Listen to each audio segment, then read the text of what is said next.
All right, let's get to it. What's up, everyone? Welcome back to the capsule. I missed you guys. It's been a while. I was away. We put out some interviews. I still have some more interviews to put out. We had an amazing one with the artist formerly known as Joker, who is now Rokej Udat, one of my favorite dancers, choreographers, great guy also. So I urge you, if you're checking out this podcast, go back and check out the interview with him from Paris. We also had an interview with Canon just before Fusion Concept came out, or just before Fusion Concept happened. And I have a few more interviews from Jack of All Trades that I'm going to put out. However, there was a bunch of stuff that happened in the scene this week, and I thought, gotta jump on and do a little podcast for you guys. This one's for the loyal listeners because it's just me and we're in a different space today. We are in somewhat of a transitional period with the capsule, podcast wise, I mean, and we are working on some things that I can't talk about just yet. So basically with those things, hopefully we're gonna be more settled in the podcast, be able to enhance and elevate the experience for all of you. Just working on that stuff. But in the meantime, I was gonna just drop a bunch of interviews, but I thought I would come on because there's a bunch of stuff that needs to be spoken about. So where to begin? I guess we could start with, I wonder if we start with the Copenhagen dance drama. Now, there is was an entity called Copenhagen Dance Education. Now, I'm going to have to do a bunch of reading here because I did not / do not know anything about this situation really. So I will keep it as brief as possible, but basically there's a few people that have put out their version of events of things that happened with this dance program, dance school, Copenhagen Dance Education. And it seems there's like 3 main posts that I've seen, and I'll kind of read them out to you and discuss what they're saying. It seems pretty straightforward in the sense that it doesn't seem as if there's 2 sides to this story. It kind of seems just like everyone's coming out and saying this woman is a terrible person, and just seems like she's a terrible person. So I mean, it's great that people are speaking up about this. Obviously really sad that these things happened to people, and seemingly like people were cheated out of money, but also there was a lot of from what it seems, there was a lot of other stuff going on. It's hard to have too much of a take on the subject. I did ask if people had information, and besides, the main posts that people have seen, there wasn't too much else that I was able to gain that wasn't already out there. So it kind of seems like it's not too much of a, I mean, I'm sure it's a complicated situation, but I mean, not too much of a complicated situation in the sense of there's just a bad person that was an asshole, it sounds like. So I will read. So basically there was a post, I'm going to pronounce this name terribly, but there was a post from a young lady called Didemi, if that's the right way to say that. She was in some of the jungle videos from, I don't know this person, but she seems like a fantastic dancer from what I've seen of her. But she put out a statement which was in Danish. So I translated it and people asked me to read it because they didn't want to have to translate it themselves. So I did so, and I will read it out to you guys. So the first slide reads, "It's time for me to share something that I've had a really hard time putting into words. I started dancing at Copenhagen Dance Space in 2012 when I was 12 years old. The first years were filled with love and joy in dancing. In 2013, my father had a brain hemorrhage and my family was badly affected by the process. Josephine, owner of Copenhagen Dance Space, Copenhagen Dance Education, and another company which I'm not going to be able to pronounce, opened her arms and took me in as if I were her own daughter. I remember feeling grabbed, seen and heard. She believed in me and my dancing like no one else. She pushed my limits and made me more skilled. But now that I think back, limits were pushed that should not have been pushed, given my age. Nudity, sexual photo shoots, and challenging dance with tape for my underdeveloped breasts. She made me believe that this was what was needed, even though I was only a child at the time. In 2016, I got the opportunity to go to my first big audition in London, but neither I nor my parents had money to cover the expenses in connection with the trip. Josephine had it. It went well and I got the job. One thing led to another and I started working a lot, all before I turned 18. Josephine therefore became my guardian and could sign contracts and other things on my behalf. We made an agreement that all the money I earned should go to her to cover tuition and travel expenses for auditions. It was a good deal for me at the time when my biggest dream was just to dance, and she promised to keep an account of when I had paid it all back. It took about 5 years, 3 tours, over 25 dance jobs, and endless hours teaching at her dance studio before we broke even. From there, I could start earning my own money. The agreement was that Josephine received all my salary and put it in a savings account for me. I just had to say when I needed some money and then she would transfer it to me. It just wasn't always that easy because each time I had to explain what the money was going to and be patient because often it didn't come until a week after I asked for it, if it came at all. This meant that many days I couldn't buy food, couldn't pay my rent on time, couldn't afford to go to the dentist because my tooth hurt, and couldn't buy presents for birthdays. Altogether, something that put me in a bad light towards the people that I care about. From 2018 to the end of 2023, I worked most days at her dance school up to 14 hours a day. Physically hard work. Maybe an average of 67 hours a week, 268 hours a month, 3,216 hours a year, without getting a fixed salary. Only when I asked and had to explain that the rent or the dental bill had to be paid. When I was hired to teach abroad, it felt like a vacation because the conditions and the way I was treated was such a great contrast. 2023 was the year my body gave up. Both my physical and mental health were severely strained. I lost control and felt the consequences of years of grooming and manipulation. For the first time, I saw reality as it was. This became clear when I asked to be sick, but was still asked to teach because the students had paid for an education with me as their dance teacher. Only when my body physically could not stay upright, she could see that there was not much more to milk me for. During this time, she contacted my relatives to borrow money so that the company could survive. Now that, I don't know if I'm saying Diddy right, but now that Diddy is not doing her job, I offered that she could borrow money from my savings. And there it was clear as clock that it was gone. I'm using Google Translate from Danish, so this may be expressions that have not been translated well. Clear as clock that it was gone. It had been used at the dance school, on the education, and on her own high spending. It was unbelievable that 6 years of hard work with big advertising campaigns, tours, and endless travel days around the world, all that I had worked so hard for, and now I needed to live on, I chose to run away from it all without looking back, and I left for Thailand. And on the plane, I wrote a long message explaining why we wouldn't work together anymore. I pressed send, blocked Josephine, and made myself invisible to her. I decided that when I left home again, my life should never, ever be the same as when I left. I dreamed of freedom. Maybe it wasn't the most mature way to end something, but I was scared, afraid of her. I always have been. Because she is fierce, unsympathetic, outgoing, aggressive, and a lot of other not so nice adjectives. All things I accepted because she had helped me at one of the hardest times in my life, but never again. Now I sit here, 24 years old. I have never done anything but dance. I don't feel like I can figure out anything but dancing. I have missed countless family birthdays, weddings, friends, evenings, significant moments, and normal teenage things. But worst of all, I have lost the love of dancing. And I have anxiety about trying to find it again because I associate it with an enormous amount of trauma. On the other hand, I feel for the first time a form of freedom where I can make my own decisions and earn my own money. It has been 9 months since I broke my relationship with Copenhagen Dance Space and everything called Josephine, CDS, CDE. I have fought and tried to get even a fraction of the money she owed me, but instead have been left with deep scars on my soul and a tax debt while Josephine has run away. I'm not writing this post for pity. I don't want any victim role.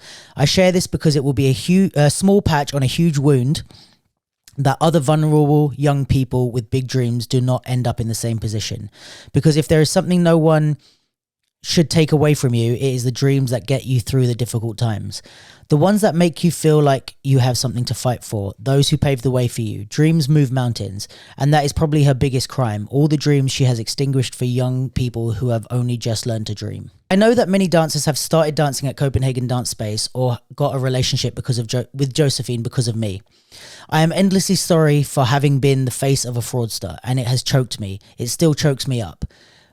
But I can console myself a little by knowing that no one has been closer to Josephine than I have, so I feel the consequences on max volume. I would like to thank all of you who have been able to see through the mess and have helped me out on the other side. My family, my boyfriend, colleagues, my friends and girlfriends for being there to grab me when I was ready to let go. Many details are missing from this post. Transgressive behavior, psychological violence, blackmail, humiliating experiences. But I am open to talking about it in other circumstances if someone might need it. But right now, most of all, I need to look after the little girl who dreamed of dancing. Her who never did it for money or success, but for the love of dancing. I hope to find it back, just as I hope that everyone else who is also affected by Josephine's selfish actions comes out the best as possible on the other sides. Kind regards, Diddy Me, and I'm sorry if I've messed up your name. So that's the main post that a lot of people have seen or are sharing. Also beautifully written. Not that my personal opinion matters much in this type of situation, but I don't think it's something you need to apologize for. If you were taken advantage of, that is not something that you should be apologizing for. You didn't know any better, and that's what people in those positions do, is manipulate you. So it's not something to apologize for, in my opinion. But a beautifully written, statement, and I feel like that kind of tells a lot about the type of person that we're talking about. There was also another account called King Cat Pro, I guess a videographer, photographer, who wrote a post in English, this one. Hey everyone, it's unfortunate that it has come to this, but it feels like it's been a long time coming. I want to start by saying that King Cat Productions is no longer involved or affiliated with Josephine, Copenhagen Dance Education, or any of their external companies. Having worked with her for seven months virtually on a full-time basis, I shot and produced a lot of work for her in Copenhagen Dance Education. This means, like many others, I'm still owed more than half the money that has been due since March, with work dating back to October 2023. Money that has been contractually agreed and signed to. This has obviously had a huge effect on me, my health and my business, but unfortunately there are many others who have also been affected. If you're one of these people who have been affected and haven't taken further action or are still owed money, please feel free to drop me a message and I can forward specific information that will hopefully begin the process of getting what we are owed and have worked for. King Cat Productions is a one-man business. It's just me who films, edits, and runs the logistics. Know how you feel, my dude. I'm very fortunate to have a great circle of people around me and a long list of amazing clients, but on this occasion, I put my trust in someone I shouldn't have. Now, because of this, I'm very much out of pocket, which has made a dramatic impact on my ability to serve clients within the time they deserve, not to mention the impact it's made on my personal life. None of this is fair, and as much as I hate to post this, it isn't right for her to continually get away with this. We deserve to be paid for the time we have given and the work we have created. Damn right. Then there was a couple of other things. The Manor dance studio in London.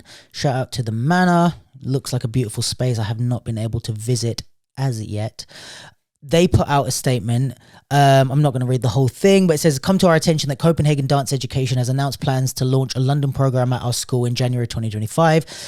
We wish to inform you that the Manor Studio is neither involved in nor affiliated with the Copenhagen Dance Education, and no such program has been scheduled at our venue. It sounds like they inquired and then just never followed through, and then just went and advertised the fact that it was happening. Is that all? Oh, there's also a GoFundMe that has been put up. A man called Daniel Lind is the organizer of the fundraiser. The GoFundMe says, I'm just going to read this stuff out. Like I said, I don't have much information surrounding what is already online, but I just thought maybe if I can collate this information and read it out to you, it might be easier to just listen as opposed to having to read through stuff, and it just might be all the things in one place. So apologies if I don't have too much behind the scenes info on this one. This is not my realm, and I had no knowledge of this person or anything I barely knew what Copenhagen Dance Space was, to be honest with you.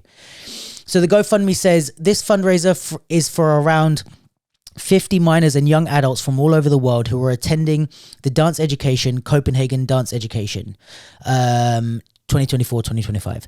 These students have all paid school tuitions, apartment deposits and rent ranging from 10,000 to 35,000 euros each, which has now been stolen from them. Jesus Christ. Just 3 weeks after the education started, the founder suddenly left the country with all the money the students have paid. Without leadership and financing, the school shut down immediately. The website's down, the Instagram account's down. They haven't paid the landlords. I'm paraphrasing here. They haven't paid the landlords the rent from the students. So the students were kicked out of their apartments with nowhere to stay. And this, it seems like the GoFundMe has been set up by the parents of the students to try to get a lawyer and file a lawsuit for fraud to get the money back, basically. So check out that GoFundMe. I just typed in GoFundMe Copenhagen Dance Education and it came up, so you can find it easily. Yeah, so I mean, it sounds like this woman is a criminal. I don't think there's much else to say besides, obviously, all of this is horrendous, and it's even worse when you're taking advantage. Like Diddy said, I'm so sorry if I've messed up your name on such a sensitive topic. I really wish I knew how to pronounce your name. I've only ever seen it written. Diddy's piece that she wrote, I think it's really true that it's like it's really makes it worse that it's like not only were you financially taking advantage of people, you were financially taking advantage of people who were like trying to pursue their dreams. And unfortunately, when we spoke about the Dancing with the Devil documentary that came out, it's a similar vibe, I guess, at least in the accusations that are being leveled at both people. It's like when people are, I don't want to say desperate in a way of like in a negative connotation, but we're all like I'm desperate to make the capsule work. There's people that are desperate to make a dance career work. So the people that are like desperate in that sense and are really trying to make something work, they are, it's even worse when you take advantage of those type of people. I feel the same when, people do fraud against like the elderly or like people like that. And it's happened to people very close to me where it's been like in without getting into too much personal circumstances, like when really bad things have happened, there's been like fraud and stuff that has happened within people that are close to me.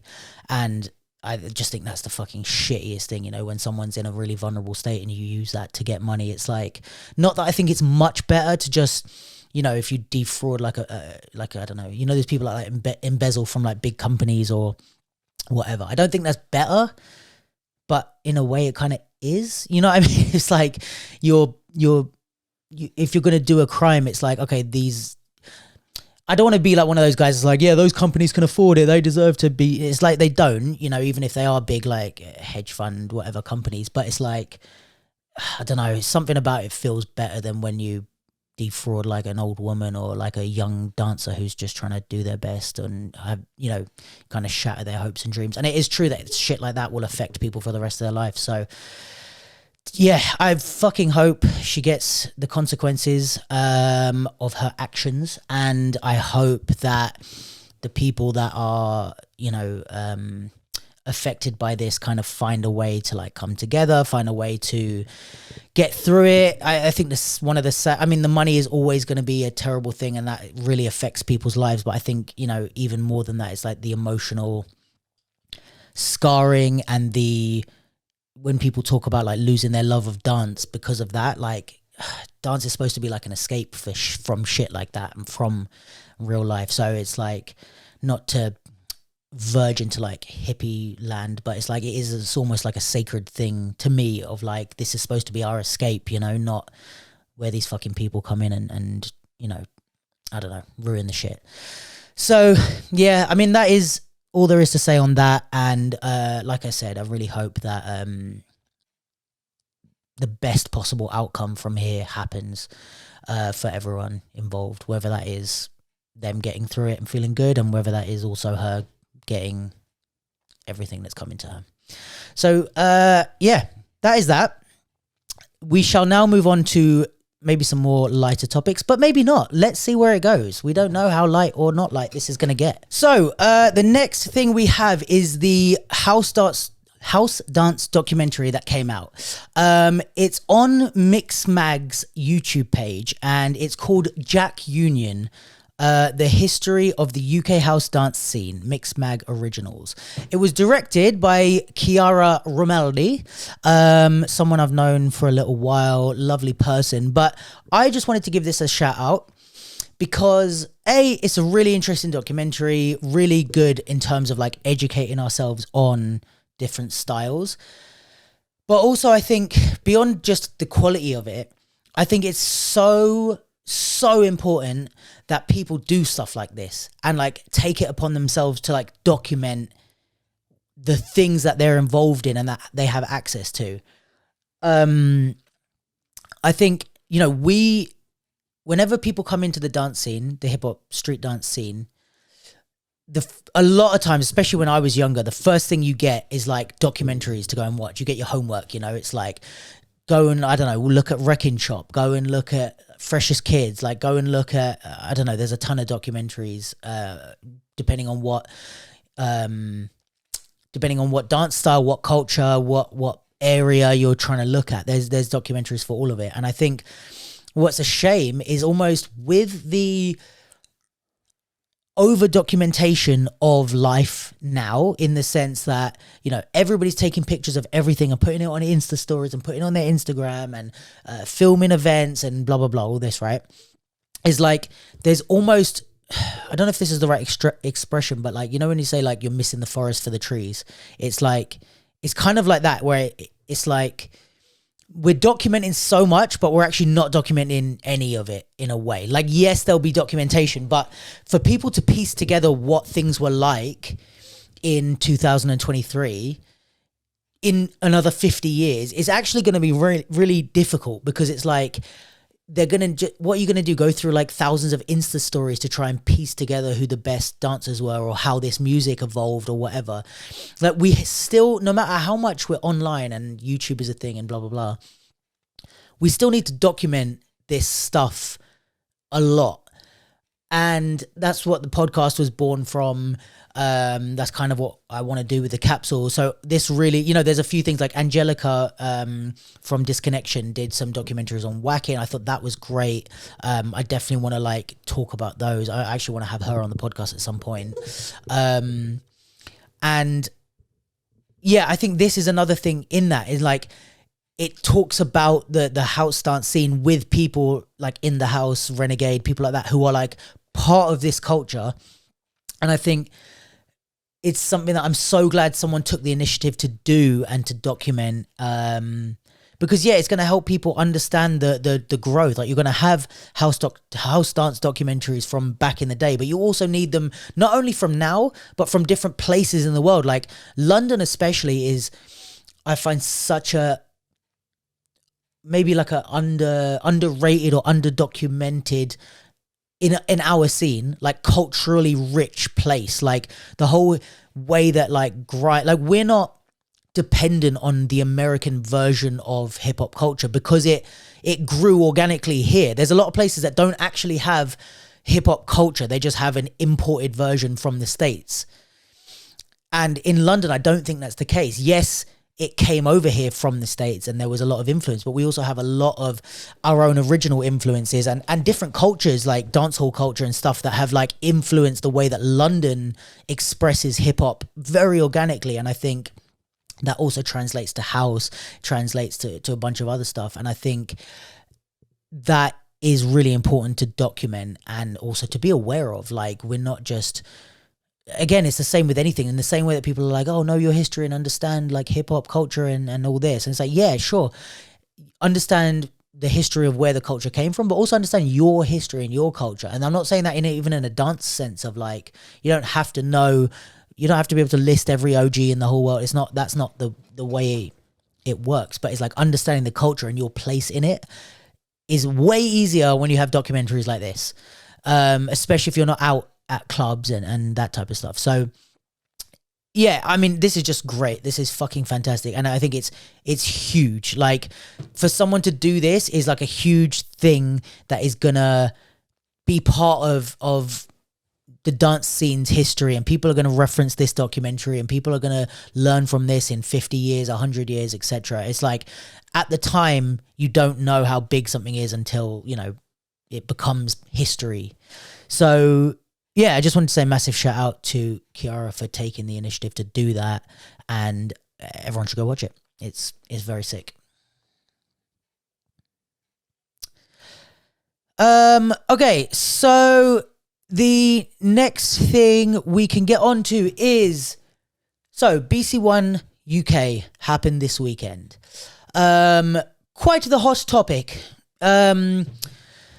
So Red Bull BC1, for those that don't know, is probably the world's biggest breaking competition, maybe second to the Olympics at this point, although consistency-wise, it's the 20th year this year, and it's a pretty big deal in the breaking scene, especially for an event that has like big money behind it and a big like production value, but is also rated by the breakers as like, it means something. You know, if you win BC1, it's not nothing. It's not just like, oh yeah, you just want a like TV talent show or something. It's like, it really is like, oh yeah, this means you're the best breaker in the world, you know, or at least for that moment, you're the best in that competition.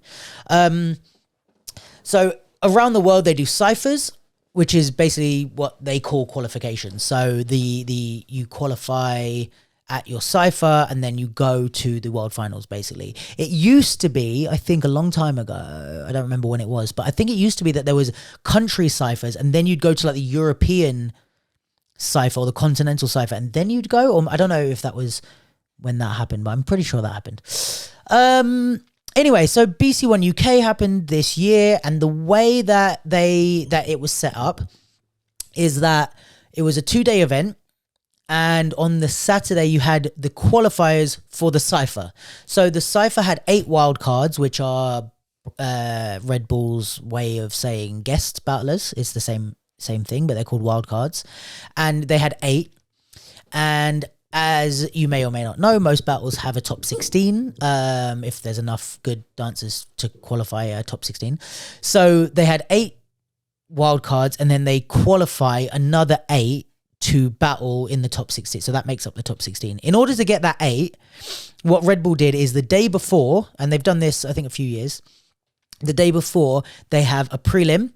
They pick a top 16 from that. Then they do 1 round of battles, like usually what would be our top 16 battles, and then that leaves us with 8 breakers. Those 8 breakers go into the top 16 again, kind of thing, but against the wild cards now. And then you battle up to a winner, and the winner wins and goes to the world finals.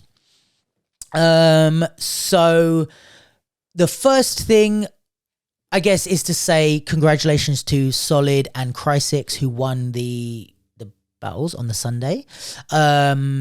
Everyone killed it. I love breaking. I love not breaking myself, not the action of breaking. I love breaking the thing, and I love watching it. And I think there's so many fucking cool people. I think like with hip hop and popping and stuff, I'm too in it sometimes to enjoy it as much as I could, because I'm analyzing. I'm like, oh yeah, I think he could have done this better, blah, blah, blah. Breaking, I'm like, I know enough to enjoy it, but I'm at enough of a distance to be like, this is still just fucking cool. And I think that's what like I love about breaking, is like, I know I will just, you know, naturally start to learn more and more. I already have like started to learn more about the style and that type of thing. But I think because it creates a distance, because I don't do it myself really. So it just allows me to just be a fan and to just be like, everyone's fucking sick. Like I'm really enjoying this, like watching the breaking scene and just, yeah, watching people elevate. Like even someone like Jetsai, I saw him, I mean, it was only a couple of years ago at this point, but like, no, yeah, maybe 2-3 years ago. I can't remember. He was at a battle that I just happened to win in popping. But I'm not going to talk about that, but I did win it. But yeah, he was at a battle that I was at. And I remember seeing him there and I was like, this kid is fucking sick. And then to see him in other battles, and then now to see him like on BC1 stage. I mean, I think he lost in the top 16, but it's just like seeing the journey is sick. And he's someone that he's going to be a killer. Like, it doesn't matter if he lost in the top 16. It's like, give it time. He's going to like just, I mean, he's already a killer, but I mean, he's going to like be one of the fucking best there is. I mean, he's already one of the best there is, but you know what I mean. You know what I mean. Um, but yeah, it's just so sick to see the journey and to see like all the different breakers and the different ways that they approach stuff. And it's like, yeah, I really enjoy it. So yeah, there's that to say first of all. I always enjoy. For reference, I have watched BC1 live stream of the World Finals every year, definitely for more than 10 years. It's been, I would even say nearly 15, because it was something that I knew was a big deal when I first started, and that was like 17 years ago. And I think pretty soon after that, I was tuning in. I went once when it was in Paris. I went to the World Finals. That was sick. Besides that, I haven't been, but it was, it's something that every year I watch a live stream of. It was just something that like my friends used to come over and like we'd have some beers and, you know, watch it like it was like a football match or something, you know. But yeah, I think BC1's great. And I love like big, in the same way that like I sat down and watched the Euros or I watched the World Cup, you know, or whatever. I like these big spectacle events because it's like, it kind of brings everyone together. The Olympics did that really well. I mean, our watch parties were like so great for that. But like it brings everyone together to just kind of root for this one thing. And it's like, there's so many breaking battles that happen all around the year. And it's like to have BC1 be, all right, but pay attention to this one. You know, that's kind of what the Olympics were. It's like, I had friends and it was like, they were like, oh yeah, I'm like, when the Olympics happen, I was like, that's the one you should watch. Just watch that. Don't worry about all the qualifiers and all that. Just watch the Olympics and you'll enjoy that, you know? And I think that's the same with BC1. It's like all the events that are happening. I'm like, just wait till December, watch that one. You'll enjoy it. And I do actually have to say I quite like the production on BC1. I think they do in the World Finals, I think they do a pretty good job of the coverage of it. I'm so happy they do just a free live stream all the way through with commentary every year. Like that is amazing for like engagement and stuff. And I'm really grateful for that. So yeah, I really like the way they cover it, you know. I think that, so here was the controversy, I guess, from the weekend, from the UK Cypher, because people have been talking about it, people know about it already.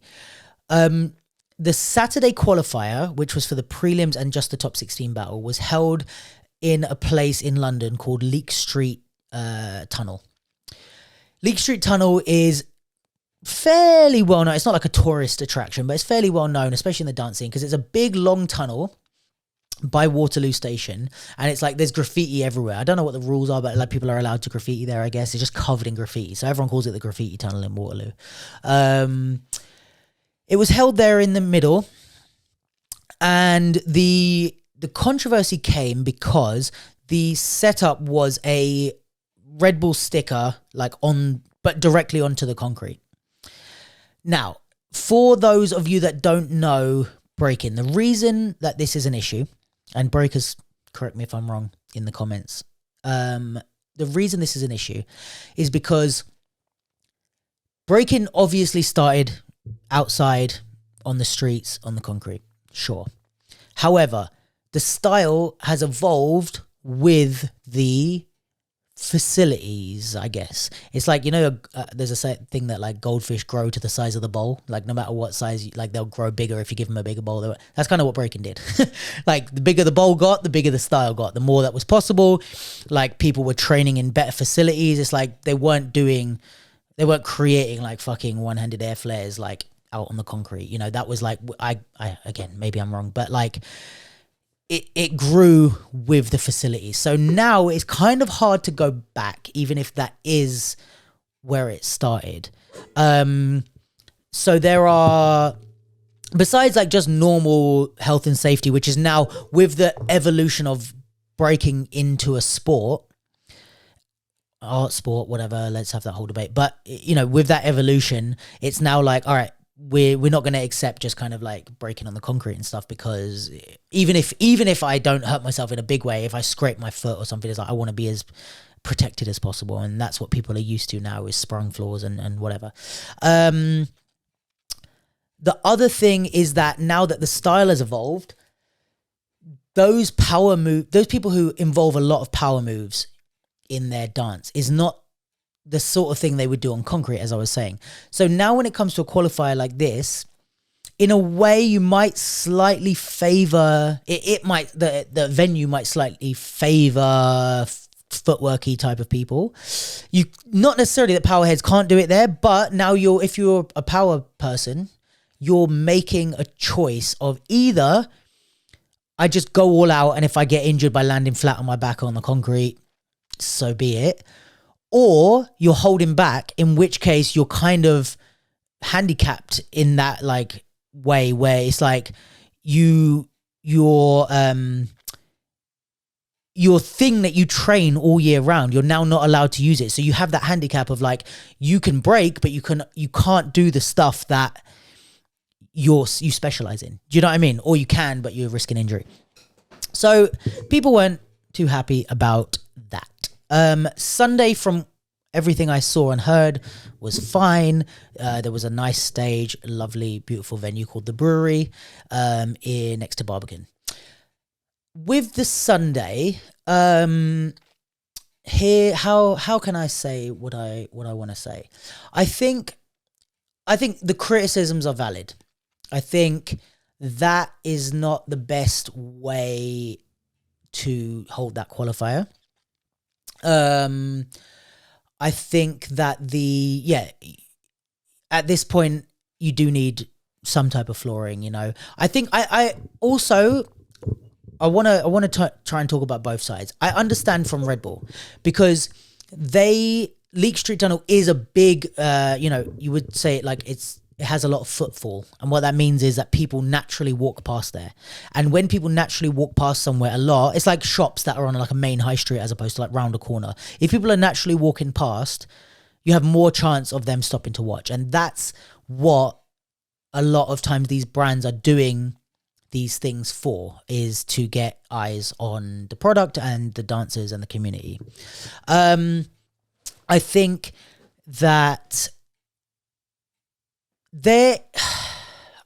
look, here is what happened.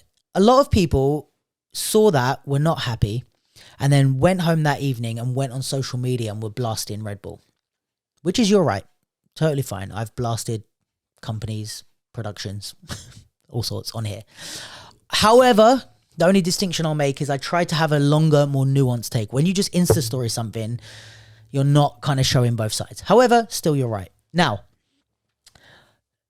my only pushback on the criticism of Saturday was that it happened before Sunday. And on Sunday, we were going to be there and see everyone. So and by everyone, I mean people that work at Red Bull. They're very clearly there and around. So what I did was I was at the event on Saturday, and I didn't put anything online. I didn't record the podcast because I knew I'm going to see Red Bull tomorrow. So I spoke to them in person and let them know my feelings, and they were, you know, they took that on board. So that's the first thing. I did speak to Red Bull, and I did let them know what I thought. You know, I'm saying it like I let them know what I thought as if it was negative. I mean, I just let them know what I thought of, like, okay, this is not how I would do things, but, you know, whatever. And to their credit, they were very like receptive and from my assessment of their genuineness, if that's a word, they seem to really want to learn and to understand and to do things better. I also understand that there is and this is what I said to them, there is a long history of mistreatment of people and dancers especially, but like people within hip-hop culture. Not like this dates back to like the beginning of hip-hop. So I think there's something that's like a built-in, almost like mistrust of brands, right? Which is a shame, but it's also understandable. I think there's also maybe a sensitivity, especially around breaking, since the Ray Gun fiasco, and wanting breaking to be taken seriously and to be treated correctly, etc. Because again, we just see, you know, even when we talk about like the Jimmy Fallon sketch that they did, it's like people are just ready to make fun of stuff, and it's like, okay, another example of people making fun of stuff and blah blah blah, or mistreating people within the scene and the culture. So I understand the dancers' frustrations for sure. I also understand that, you know, when you, and I'm saying this, like, I spoke to Red Bull because I know the people who work there. Not everybody knows them, and not everybody maybe is even confident to have that conversation in real life. Totally fine, and I totally get it. But I will say, like, there are people that can have that conversation for you if you don't feel that way. If you feel that way, that you're not sure about having it yourself, or you don't know who they are. I would, I think Hooch works with them, Manny.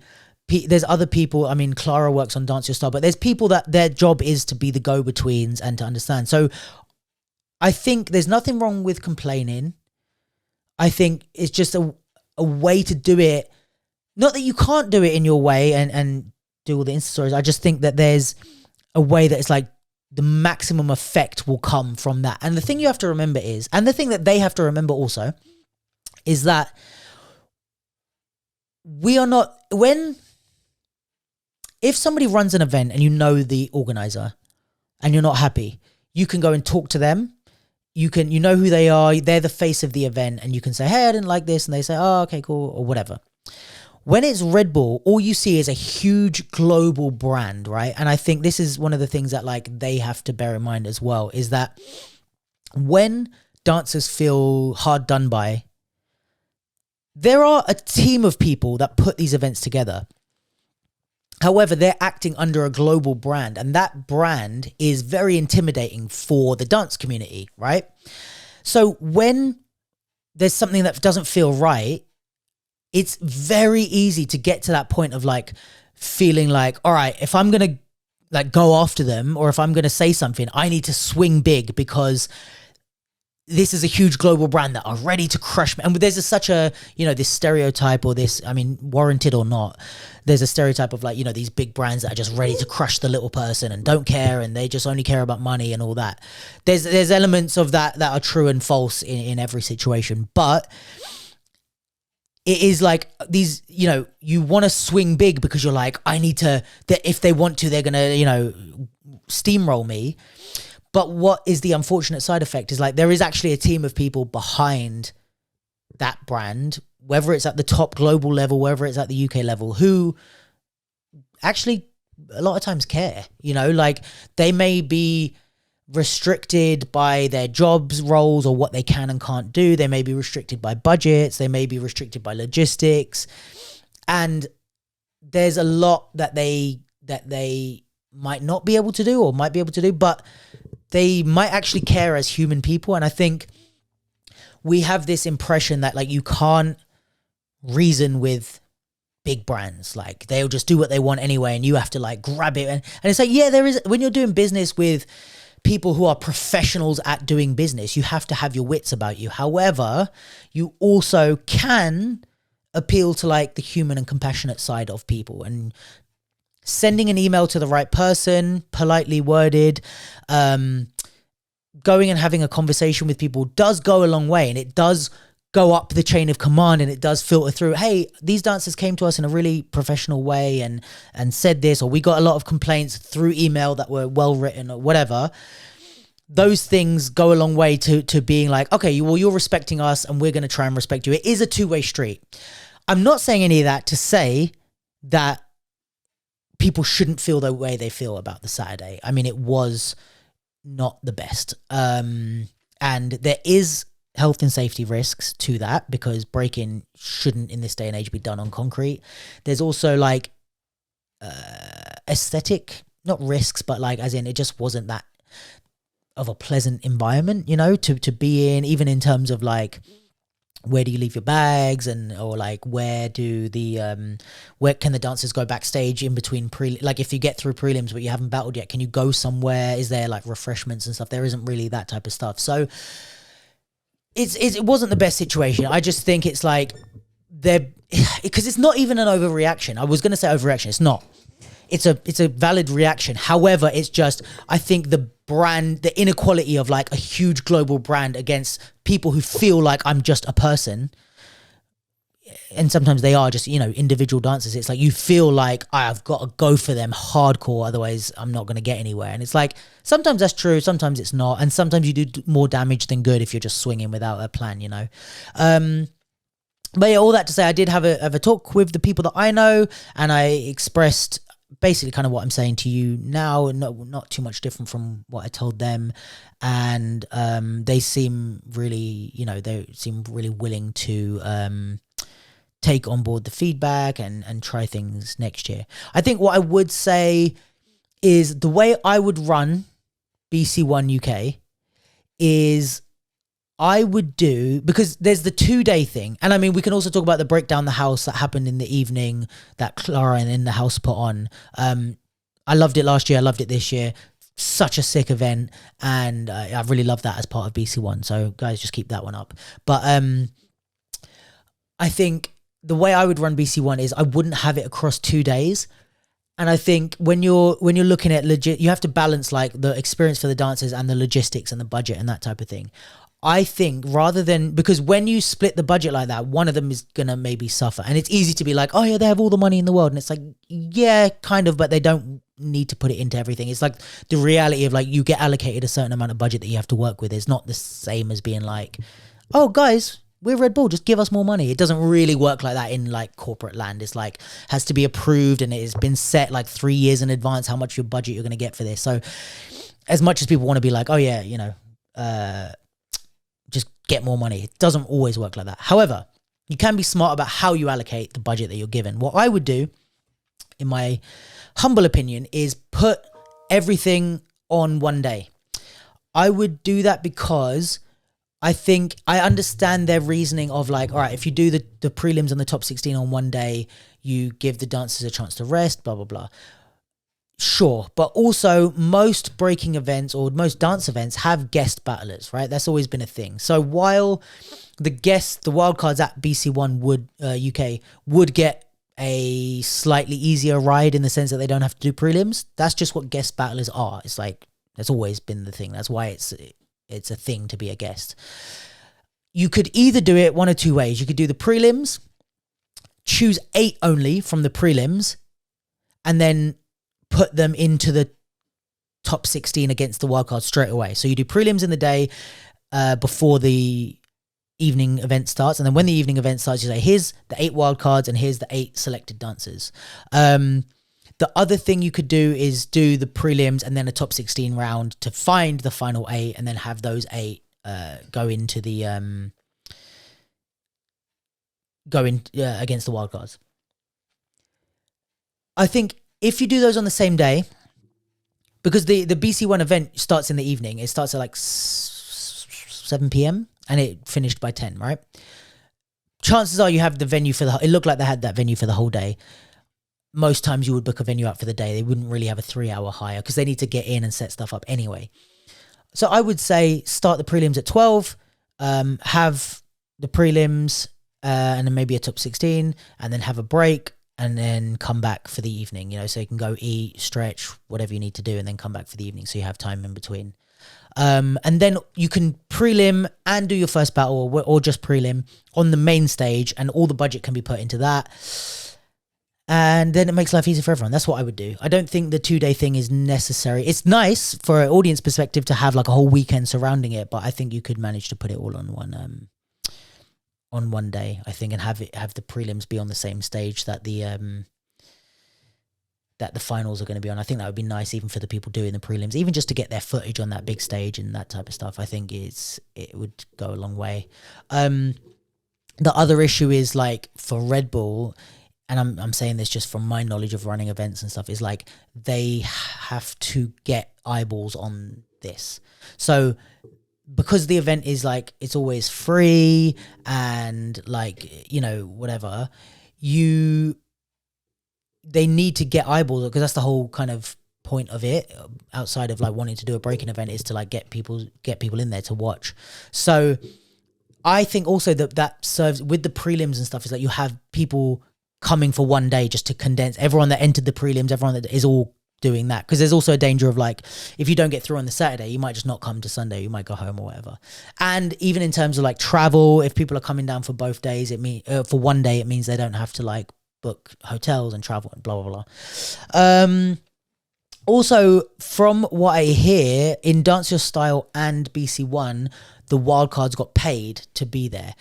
There was talk of like it changed how much it was supposed to be or whatever, but they did get paid, and it's like, I don't know many other battles that are paying their guests, so that's already, you know, something. And if they weren't, that would be something that people can complain about. And you can always say, oh, it's Red Bull, they should do more, but it's like, my thing with this is sometimes like, and I've worked a little bit in a few brands and a few companies and this type of thing, especially with dance stuff, and it's like, yeah, but where does it end? It's like, yeah, I would love for Red Bull to pay all the top 16 10 grand each, and then give the winner £1 million, and everyone that entered the prelim gets 500 quid. Like, I would love all that, but it's like, there's a realisticness of it, and you don't know what's fair in a way because you're not in there. So you just look at the global brand and you say, oh, they can afford it. It's like, you don't know that necessarily. It's like, on a whole, we're one activation in what they do. They also do stuff in all these other sports and communities, and it's like, okay, yeah, they can pay us more, and then windsurfing doesn't get any money for their events, and then they're all like, well, this isn't fair. You know, it's like, there's always another side to it. So I think that, yeah, as much as I can be balanced in giving both sides, I think it's like, listen, I complain all the time, I talk about stuff, but I would hope that when I'm seriously critiquing something, I have a decent like reasoning and thing to back up my points, because I know that those things get back to the people that I'm talking about. I'm under no illusion that people don't hear the pod, which is, it's nice, but it's also like, when I'm talking about people that I know from the scene, I'm reviewing theatre shows, and you know, people will know what I'm talking about also. I'm like, I know people have heard it. I know the dancers in the company have heard it. I know the choreographers have heard it. I know what they have said about it, not to me, but to other people, about things that I've said.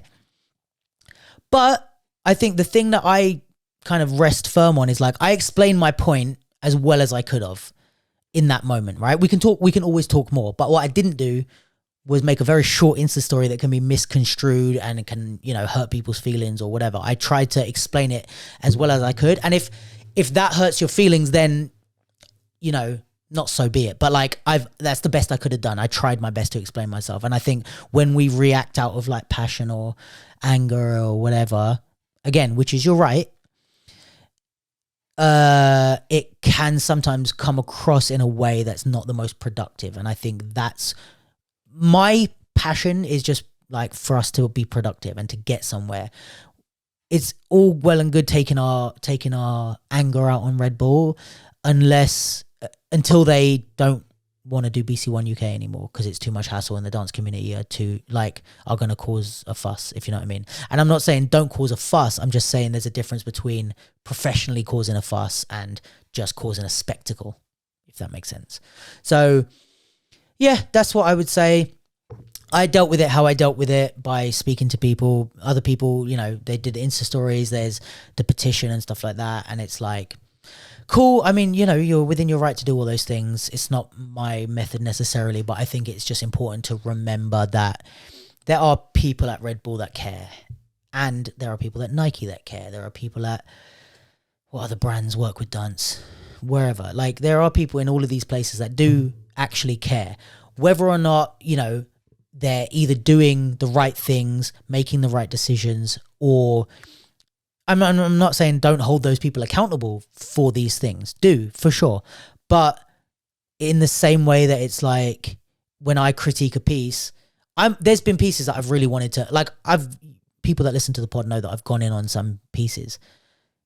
But even when I've gone in air quotes for people listening, I've still kept in mind that this is a person that created this thing. So I'm not going to just be out here be like, this fucking shit, I hate it, you know, whatever. It's like, explain my point of what I didn't like about it, because I do also believe anything you put out into public, it can be this podcast, it can be Red Bull's competition, it can be a theatre piece that someone choreographed. If you put it out into public, it's the public's right to critique it, right? It's what we do here. And that's why when people critique stuff I've said on the podcast, I'm never like, oh, how dare you say that about my opinions? It's like, no, you're allowed to. I put it out. So, if you disagree with what I said, or you want to be like, he doesn't know what he's talking about, feel free, my friends.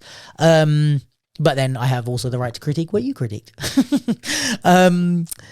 So yeah, I just think it's like, what we want out of this at the end of the day is a better BC1. We don't want no BC1. We don't want Red Bull out of the scene, nothing like that. I think 20 years in the scene is longer than most people in the scene that have been around. So there's a commitment bigger than a lot of people's commitment. So they are doing stuff, and there is like I said, BC1 has done wonders for the scene. I mean, it's like people like Sunny and people like that who are like sponsored by them. It's like, I've seen and heard the benefits that it's given to them. We've spoke about it on the interview, but they help Sonny through through his injury and his surgery and stuff. And it's like, there is a lot of good being done. And I get that we definitely have to hold people accountable for things that we're not happy with, for sure. Hopefully I've made that clear, that I didn't think that the Saturday was a good venue or setup. But also, let's try and work with them to get the best case scenario. And they want that as well. They want to work with us. I want that. They want that. You want that. Let's all work together, I think, and just try and find the best way. This is hard when we're all individuals just doing our own thing, but that's kind of why I wanted to talk about it on the podcast, and kind of like, I want to be able to speak to them. I also want to be able to speak to the dancers and understand why people are pissed. I mean, as soon as I got there on Saturday, I was like, uh-oh, before I even spoke to anyone. So I get it. But then I also, when I saw all the stuff going around on social media and whatever, I was like, this isn't going to feel nice for someone that just worked really hard to like put this event on. Because I've also been in that situation of the person with the budget putting on the event. And, people are always going to disagree with the way you do things. And that's why you work hard to put yourself in that position. It's like, there's a lot of events that I didn't like. So that's why I like running events, because I like to do it how I think it should be done. I would love to get a chance to organize BC1, for example. But yeah, and also they have people like I said, they have Hooch and Clara and other people like that who they are in conversation with. So those would be the people I would say to go and speak to also, and just be like, hey, can you help me to convey this to Red Bull? I'm also happy to if there's something I can with this that I can put out on the podcast and talk about, and hopefully they'll have a listen. If there's stuff that you want to say, look, Luke, I don't know how to say this, but I didn't fucking like this thing. And I'm like, all right, tell me, and then I'll say it in a way that it's not going to cause a ruckus. But yeah, I mean, people will probably disagree with even that and just be like, yeah, just kick up dust until something changes. But yeah, I mean, I don't know. I also heard that last year wasn't ideal either, and that people complained last year. That's what some people were saying. So I think there's maybe a double frustration of oh, we said this last year and it wasn't changed for this year. I don't know. But yeah, anyway, would be more than happy, or I am always more than happy to either offer my opinions to Red Bull, to whoever, but also to listen to the dancers. Please feel free to hit me up if you're like, I didn't like this, I want it to be known, but I know I'm going to be hot-headed, or I'm not going to express myself properly, because been there. And yeah, would be happy to help. But yeah, that's BC1. I don't think there's much more else to say to that. But let's have a look at... Oh. Shall we have a look at the new Jungle video? Because there's a new Jungle video. And every time I do a Jungle video, comments and comments and comments of people come out on the YouTube and tell me I'm terrible at reaction videos. So, because I'm so terrible at reaction videos, I'm going to do another one. And they say... Guys, you're talking all the way through it. This is a podcast. I just like to put the clips out of reaction videos. But yeah, we love our friends at Jungle. We love our directorial friends. We also love all the dancers in the videos. And it's just a good freaking time. So I actually haven't watched this video because I figured we'd watch it on the pod at some point. I was hoping to do it with the gang, but I am not with the gang. I am the gang. So yeah, for those of you that are new here, Welcome to the capsule. Thank you for your horrible comments about how terrible we are at reaction videos. And let's have a look at this jungle video. Good old Kenrick. This reminds me of an old Moncler advert already. Oh, sorry, it's a reaction video. I'm supposed to be going,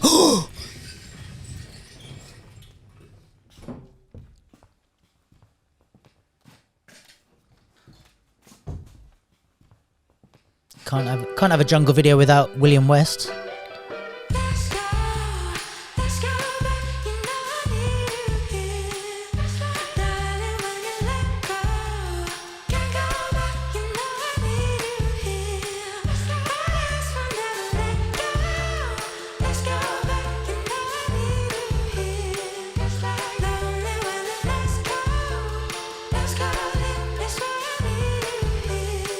Charlie with the one takes as usual.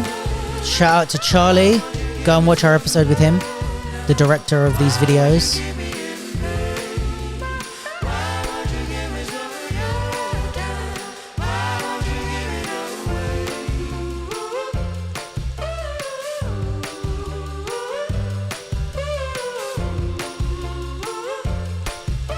This is such a signature like of their choreography for these videos, is like this.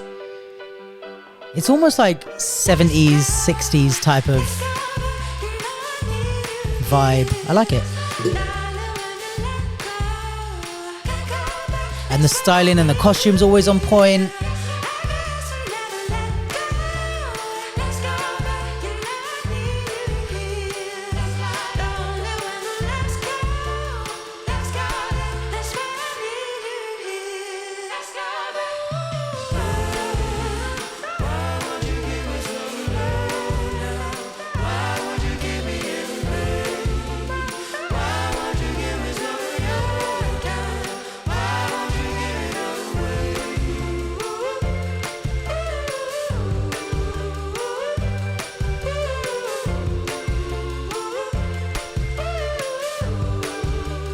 I like the way it's done in like little pieces of choreo. It's like transition, little piece of choreo, transition, little piece, rather than trying to do a whole choreo and maneuver that. Ooh.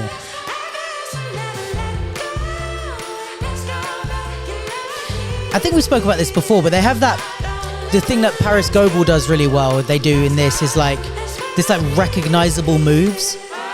Things that are like repetitive or like really quirky. I'd say quirky is the way to describe the choreo.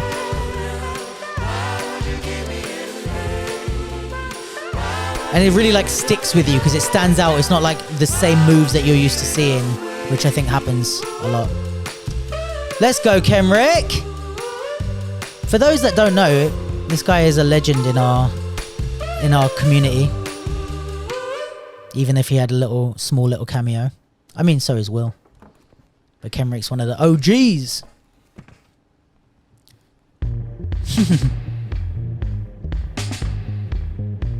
Cute. Love it. Love it. Good job, Charlie. Good job, everyone involved. Yeah, I mean, jungle videos are always great. It's like somewhat of a like winning formula at this point. You know, it's like the one takes, the costume, the choreography is all within the same world.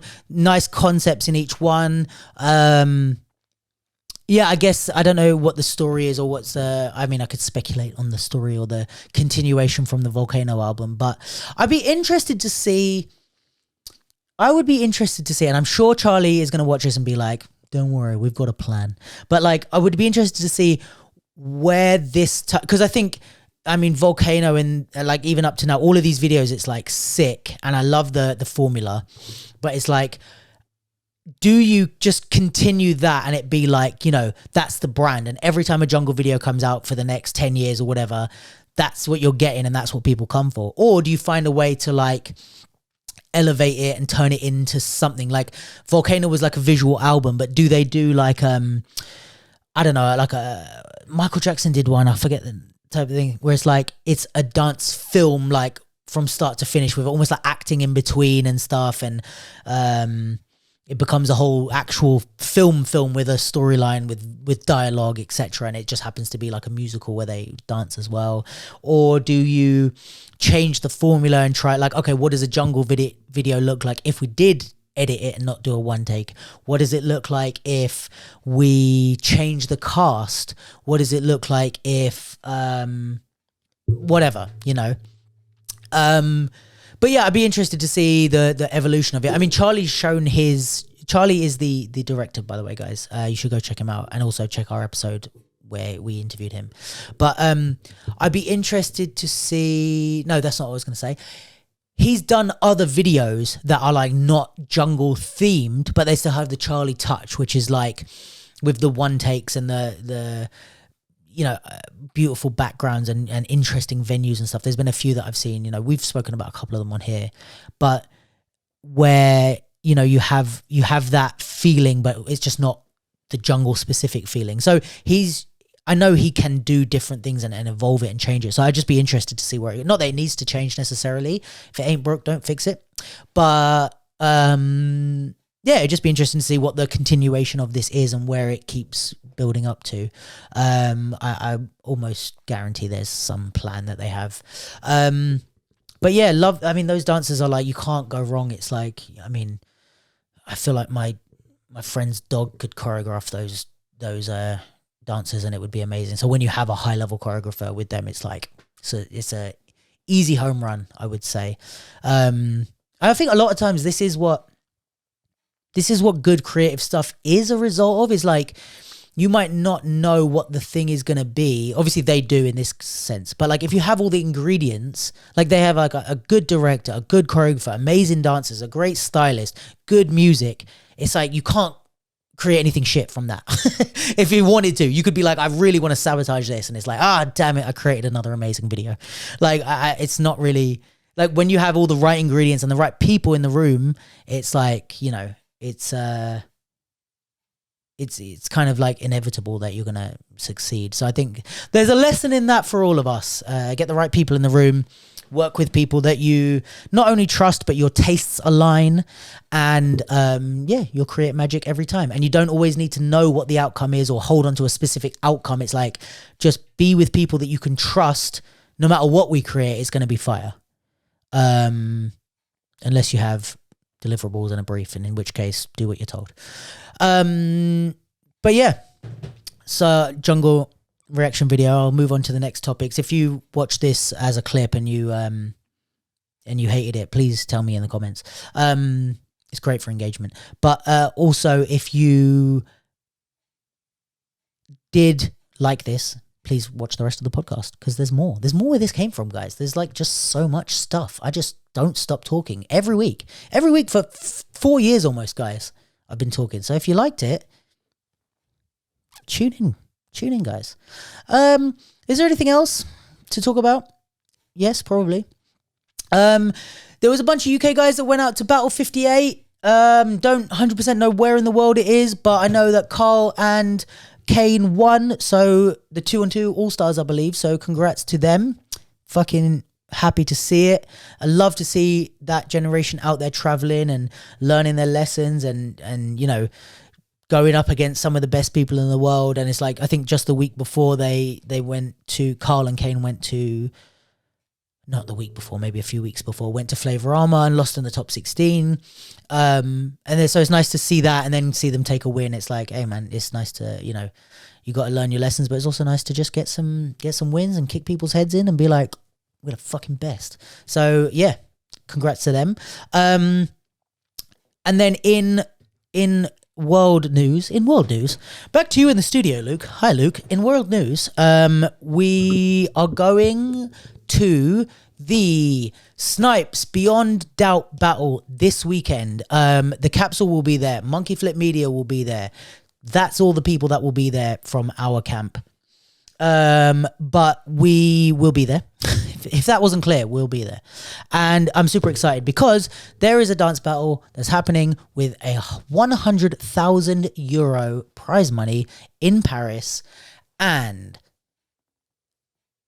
someone's going to get punched in the face. No, they're not. That's just a joke. But how that is going to go, I have no flipping idea. And I'm super excited. As soon as it came out, I was like, oh, I'm booking a ticket to Paris. I have to go.